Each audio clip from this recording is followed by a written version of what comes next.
Assalamualaikum warahmatullahi wabarakatuh. Halo teman-teman semuanya, perkenalkan nama saya Rovina Tuang. Saya mahasiswa semester 4 dari program studi akuntansi Fakultas Ekonomi dan Bisnis Universitas Hairun Ternate. Nah, di video kali ini saya akan menjelaskan sedikit tentang apa itu hermeneutika. Hermeneutika belakangan ini muncul dalam diskursus filsafat ilmu-ilmu sosial, filsafat seni dan bahasa, dan dalam kritik sastra.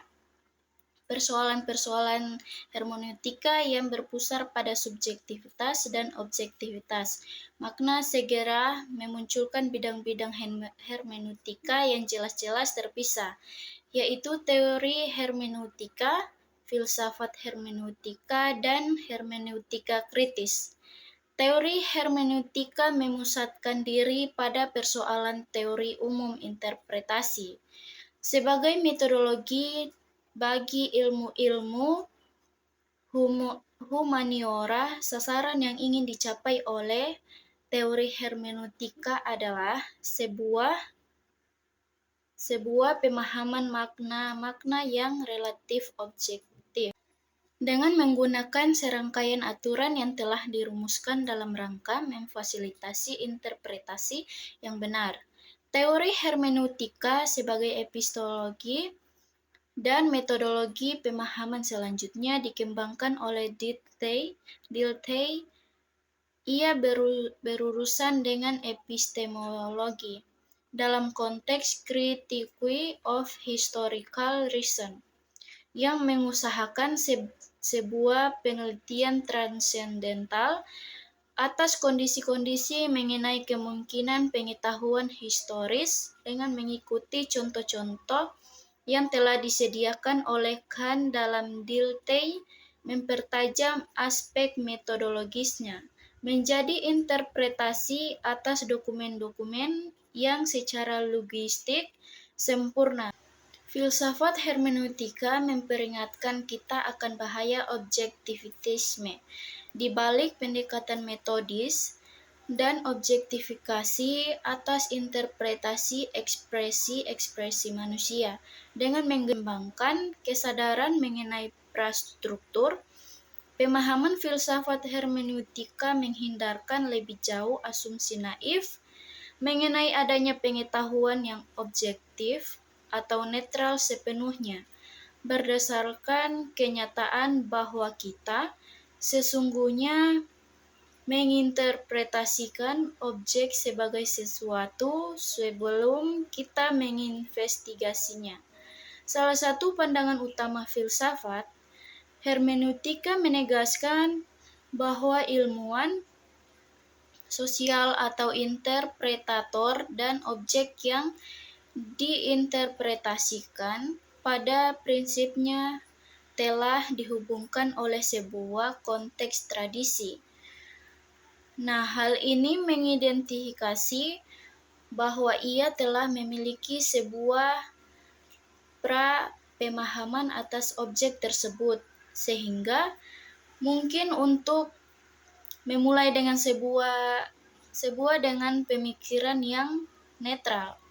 Filsafat hermeneutika tidak bertujuan untuk mencapai sebuah pengetahuan objektif dengan menggunakan prosedur-prosedur metodis, melainkan pada pengungkapan dan deskripsi fenomenologis sebagai desain manusia dalam temporalitas historisnya.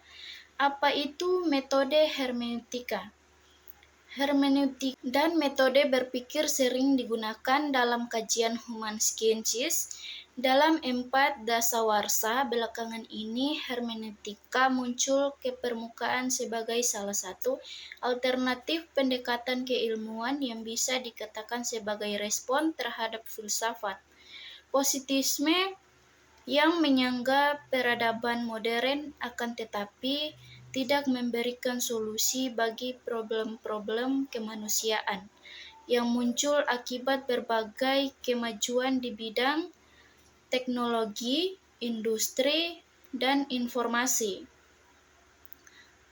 Bagaimana cara pengumpulan data hermeneutika?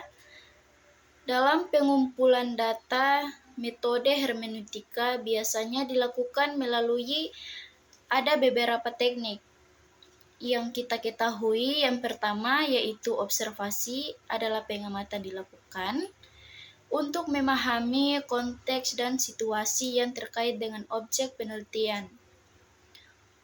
Observasi ini bisa berupa pengamatan langsung atau tidak langsung terhadap fenomena atau situasi yang sedang diteliti. Yang kedua yaitu wawancara. Bisa dilakukan secara langsung maupun tidak langsung untuk mendapatkan informasi yang lebih mendalam tentang objek penelitian. Wawancara ini bisa berupa wawancara terstruktur, semi-terstruktur, atau tidak terstruktur.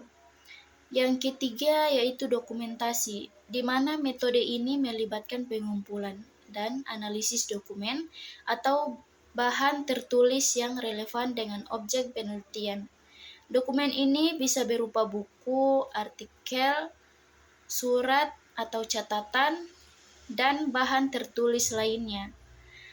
Dan yang keempat yaitu kuesioner. Dalam beberapa kasus, kuesioner juga bisa digunakan untuk mengumpulkan data dalam penelitian hermeneutika.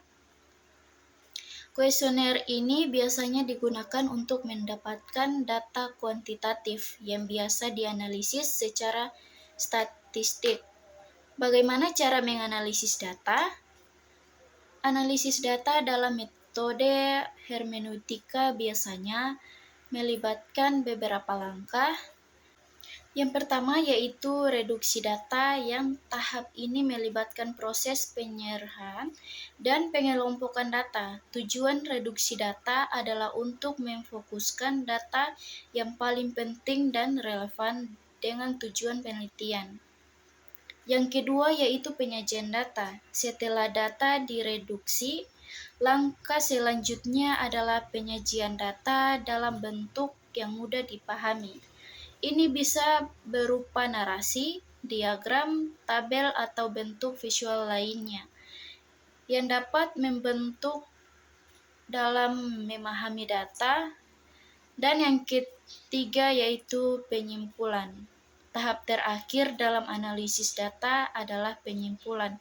Di sini peneliti menarik kesimpulan berdasarkan data yang telah dianalisis. Hal ini melibatkan interpretasi data dan pembuatan inferensi berdasarkan hasil dan analisis.